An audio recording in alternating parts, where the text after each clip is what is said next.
And here we mark the time. Here we are. Ohio is in. We are projecting the battleground state of Ohio for President Barack Obama, which means you are looking at the President of the United States. Barack Obama has been reelected, the 44th president. Listen to the crowd out in Times Square.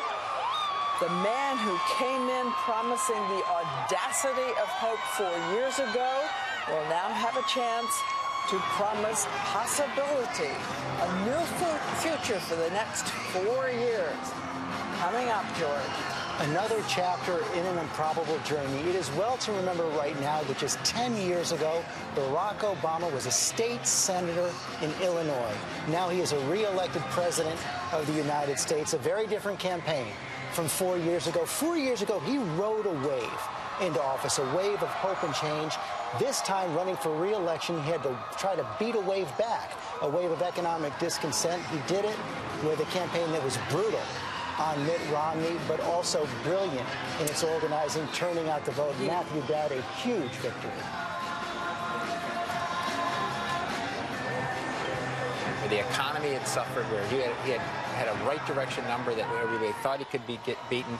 This is going to, both sides are going to have to reflect on this because there's many misconceptions and problems that happen, but I think the Republicans are really faced with. The polls were right. All the polls were right that Republicans argued against and said, no, we're going to do it differently. We're going to propose a different electorate. It didn't happen, and they're going to have to face a future where there's no leader of the party and an electorate that is much to their disadvantage. He always said he was a fourth quarter closer, that he was LeBron at the very end, but I want to bring in Nicole right now for your thoughts.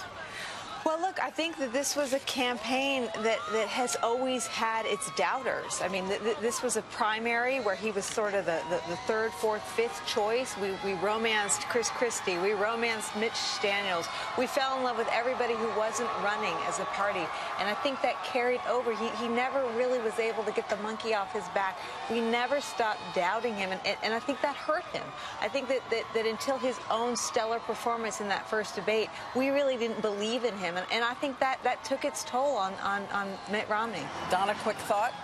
4 years ago, voters wanted to make history. This time around, they wanted to make a difference. They wanted to make a difference in terms of somebody who they thought was on their side to create jobs, somebody, health care, keep the country safe and sound. This is amazing. It was tough, I have to tell you, but it feels good. George, well, there was a moment after that first debate where it looked like the president would not be reelected, but as Diane pointed out, he closed with a kick.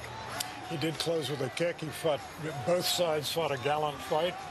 Mitt Romney had a problem that I think, Nicole, you were talking about. During the Republican nominating process, the party turned first to one person and then another to try and avoid what turned out to be inevitable.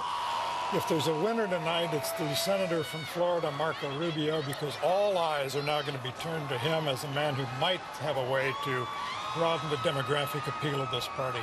And Barbara Walters, you've talked so much about being there with those who have lost and the first thought they have when they know it's over. Well, I just want to say something about Obama, because the second term for many presidents who won second terms was not good. Very often in the second term, whether it was Bill Clinton or even Ronald Reagan, the second term... Richard Nixon. The second term is not a happy... It starts out happy and goes downhill. So he now really has to prove himself in every respect. And, you know, a lot of things are going to happen in his personal life, by the way, because we've been watching the two children, and it's going to be, you know, Malia is not going to be going off to college. We're going to be more involved in what they're doing now. But the biggest thing he has to do, of course, is to practice what he has been preaching. Now he really has to get those jobs. We want to go to Jake.